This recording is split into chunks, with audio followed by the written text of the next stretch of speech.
There are billions of Earth-like planets in our galaxy. That's not speculation. That's not science fiction. That's data. Over the last decade, telescopes like Kepler have shown us something profound. Rocky planets, roughly Earth-sized, orbiting in what scientists call the habitable zone. Now let's translate that. Habitable zone does not mean beaches. It does not mean oxygen. It does not mean life. It means the temperature could allow liquid water. That's it. The closest known candidate? Proxima Centauri b, about 4.2 light-years away. That sounds close until you understand what a light-year actually is. A light-year is how far light travels in 1 year. Light moves at 186,000 miles per second, and even at that speed, it takes over 4 years to get there. Then there's the TRAPPIST-1 system. 7 rocky planets, several in the habitable zone. Distance, 40 light-years. 40. So yes, Earth-like planets exist. The universe may be full of them, but existence is not the same thing as accessibility. And that's where the conversation usually jumps the track. Now let's assume something generous. Let's assume near-future propulsion technology reaches 1/10 the speed of light, 0.1 c. That's about 30,000 kilometers per second. For context, the fastest spacecraft humanity has ever built moves about 0.06% of light speed, not 6%, 0.06. So 0.1 c isn't incremental progress, it's a civilizational leap. Now let's do the math.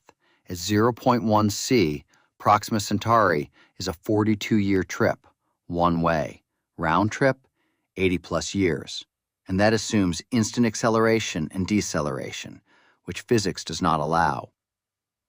TRAPPIST-1, at 0.1 c, that's roughly 400 years, one direction. This is not a road trip. This is generational travel. Children born on the journey, finishing what their grandparents started. And here's the part rarely discussed. Energy scales with the square of velocity. If you double speed, you quadruple energy requirements. Accelerating even a modest spacecraft to 0.1 c would require energy comparable to years of national electricity output.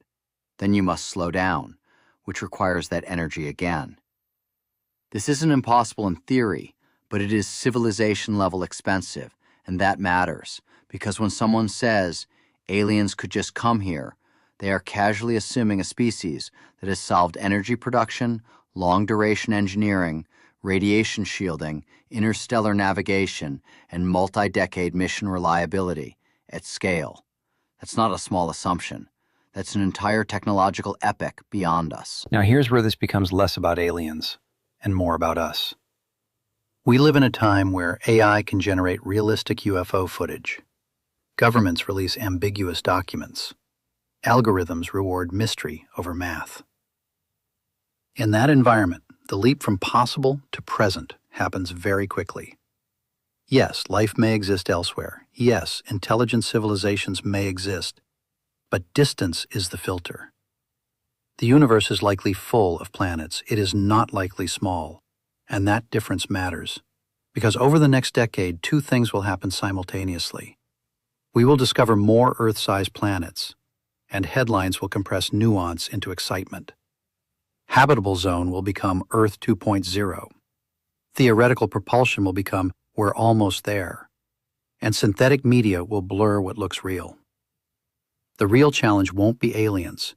It will be epistemic discipline, meaning, can we separate possibility from probability? Can we separate theory from engineering? Can we understand scale before we jump to spectacle? Believing life exists elsewhere is science. Believing it is casually visiting Earth requires extraordinary evidence. And in an age of accelerating narratives, maintaining proportional thinking may be more important than ever. The universe is vast. That may be the most humbling truth of all.